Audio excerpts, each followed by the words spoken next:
السلام علیکم، میں ہوں مریم خان اور آپ دیکھ رہے ہیں باغی ٹی وی۔ سب سے پہلے ہیڈ لائنز۔ پاکستانی فوج کے سابق اعلیٰ افسر ریٹائرڈ کرنل محمد حبیب ظاہر کو 2.5 سال قید و بند کی سخت صحبتوں کے بعد نومبر کی 13 تاریخ کو بھارتی خفیہ ایجنسی NIA کے درندوں ٹارچر سیل میں تشدد کر کے شہید کر دیا ہے۔ کرنل ریٹائرڈ حبیب ظاہر کی شہادت کی خبر بھارتی حکام کی طرف سے جاری کر دی گئی ہے۔ نئی دلی سے میونسپل کارپوریشن آف دلی کی طرف سے ڈیتھ سرٹیفکیٹ جاری کرتے ہوئے کہا گیا کہ کرنل ریٹائرڈ حبیب ظاہر کی موت بدنام زمانہ بھارتی خفیہ تحقیقاتی ایجنسی NIA کے ہیڈ کوارٹر دلی میں دوران تشدد ہوئی۔ اس رپورٹ میں کرنل حبیب پر تشدد کرنے والی ٹیم کے سربراہ کا نام بھی لکھا ہوا ہے۔ PM ہاؤس میں وزیر اعظم عمران خان سے انٹر سروسز انٹیلیجنس کے ڈائریکٹر جنرل فیض حمید نے ملاقات کی، جس میں پاک فوج کے پیشہ ورانہ امور پر تبادلہ خیال کیا گیا۔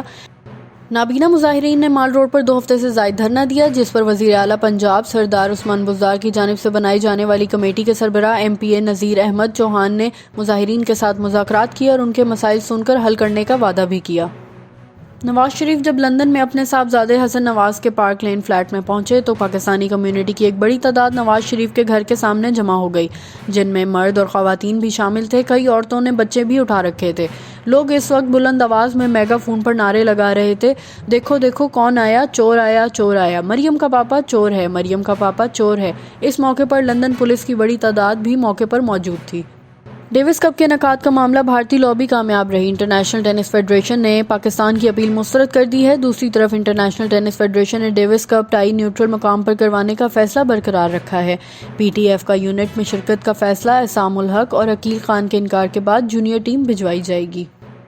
چنیوٹ میں پرانی دشمنی کی بنا پر ایک شخص قتل۔ باغی ٹی وی کے نمائندے مہر رضوان کی رپورٹ کے مطابق امین پور روڈ نزد نئی کچہری حملہ آوروں نے پرانی دشمنی کی بنا پر موٹر سائیکل سوار جاوید اقبال کو گولیاں مار کر موقع سے فرار ہو گئے، جس سے جاوید اقبال ولد محمد یعقوب عمر 26 سال سکنہ 2003 بھلوانا موقع پر جاں بحق ہو گیا۔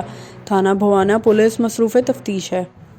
اسکول وین بچوں سمیت حادثے کا شکار۔ لیا سے باغی ٹی وی کے نمائندے شاہد محمود کے مطابق کروڑ کے قریب تیز رفتاری کے باعث اسکول وین موٹر سائیکل سے ٹکرا گئی، جس کی وجہ سے بچوں سمیت 5 افراد زخمی ہو گئے، جن کو تحصیل ہیڈ کوارٹر ہسپتال کروڑ منتقل کر دیا گیا۔ کلین اینڈ گرین پروگرام کے تحت ہفتہ صفائی جاری۔ فیصل آباد سے باغی ٹی وی کے نمائندے محمد اویس کے مطابق ڈپٹی کمشنر فیصل آباد محمد علی کی ہدایت پر ضلع بھر میں کلین اینڈ گرین پروگرام ہفتہ صفائی زور و شور سے جاری ہے اور ضلع انتظامیہ خود جگہ جگہ جا کر اس کی نگرانی کر رہی ہے۔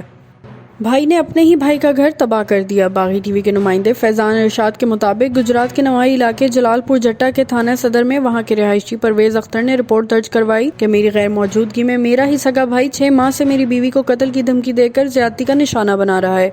پولیس نے رپورٹ درج کر کے تفتیش کا آغاز کر دیا۔ یہ تھی ہیڈ لائنز۔ مزید جاننے کے لیے ہمارے ساتھ جڑے رہیے، دیکھتے رہیے باغی ٹی وی۔